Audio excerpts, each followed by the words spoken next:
Hey everybody! Welcome to this week's episode of Saving America's Pets.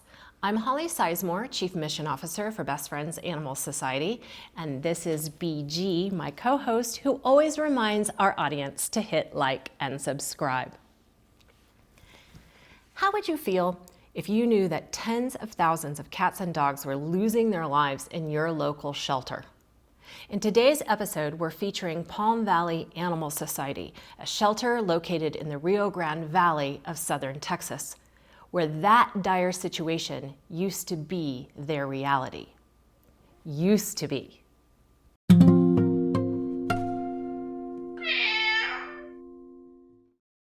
Today, we're going to talk about turning tragedy into triumph.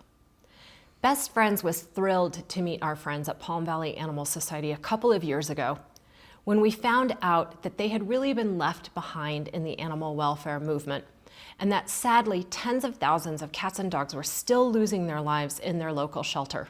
And they were eager to change that.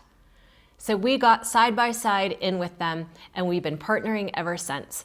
And today I'd like to welcome Michael Bricker, who is the Director of Operations for Best Friends Shelter Embed program, and Keely Lewis, who is President of the Board for Palm Valley Animal Society. But first, I'd like to introduce you to a very special guest. This is my dog, Rose, that I adopted from Palm Valley Animal Society last September. Welcome to the show, Rose. Oh. Welcome, Mike. Welcome, Keely. It's so nice to have you here. And I just wanted to have you see Rose. I don't know if you guys remember her, but I remember Rose. Do you remember her? That's the dog, yes, definitely. From Palm Valley, and she is just the heart and soul of our household. We love her so much. Oh yeah. So thank you for saving her. Thank you.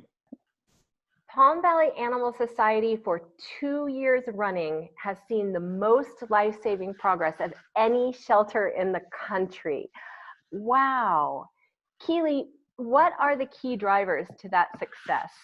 Well, there were a lot of people involved. It started more than 2 years ago. I think we were taking in almost 40,000 animals at that point, and very underfunded. And basically, we were just bailing water on a sinking ship at that point. And so there are lots of keys, starting with a board that was willing to welcome outside help and willing to change. And our staff, I mean, they were so ready to find a different way of doing things, because back then only 3 of every 10 animals coming in got out alive.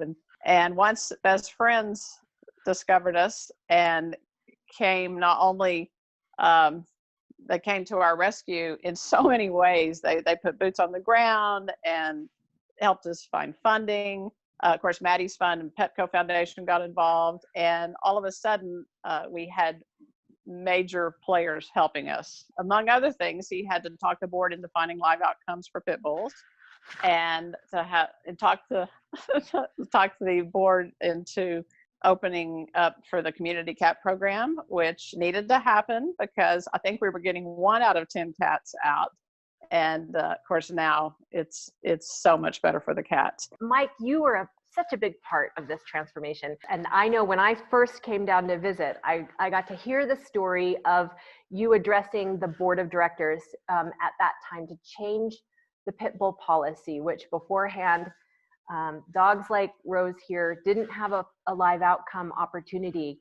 Tell us a little bit about that night and how the board really opened their hearts to that new way of doing business. I learned a lot about the board prior to me making that presentation that I made that night. And it just came down to really not knowing and fear. They were just worried that, we were going to be open to some type of liability by adopting pit bulls. And then once, I made the argument that pit bulls are just like any other dog. Look at her.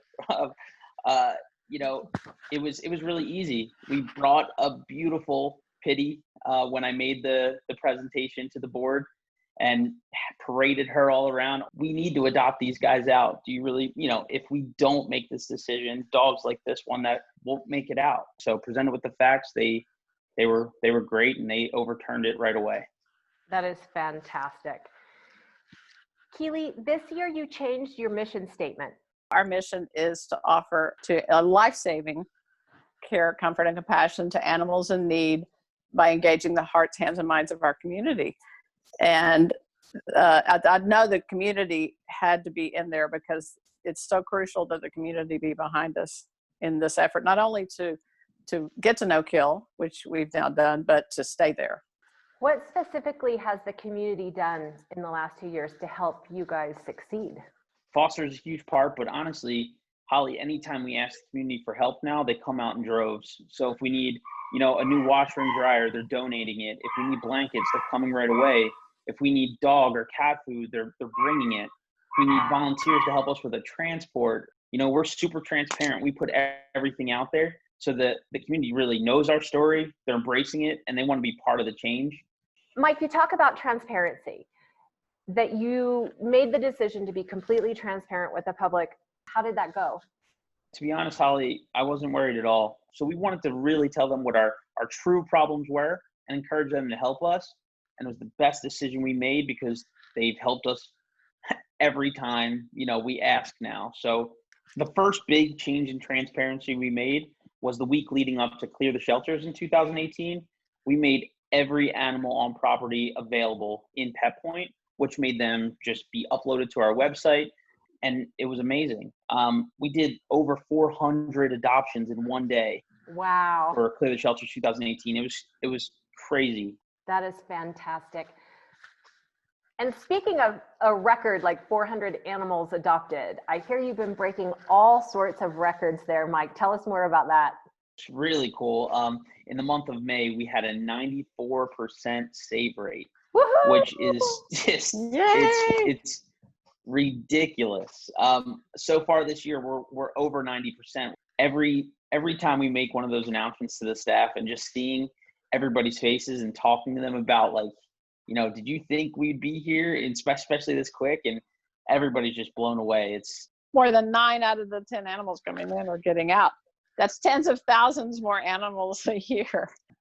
For shelters who may want to attempt to do the same as Palm Valley did, they're not at 90% yet. They want to get there, but they're skeptical maybe of being able to do it. Keely, what would you say to them? Well, that's easy, because if a shelter like Palm Valley Animal Society that has the second largest intake in the entire United States and probably an eighth of the budget of other similarly sized shelters, if we can be so overwhelmed and underfunded and we can get to 90%, 91%, then any shelter in the United States can. Tens of thousands of lives and tens of thousands more every year saved as a result of you and your board and your staff saying, let's do it. Let's make this happen. Thank you both so much. It's been so nice having you on, and thank you for all the life-saving you do every day in the Rio Grande Valley. Thank you so much. Take care. Appreciate Bye. it. To everyone at Palm Valley Animal Society, thank you so much for your dedication to saving lives. Thank you for saving Rose, because together we can and we will save them all.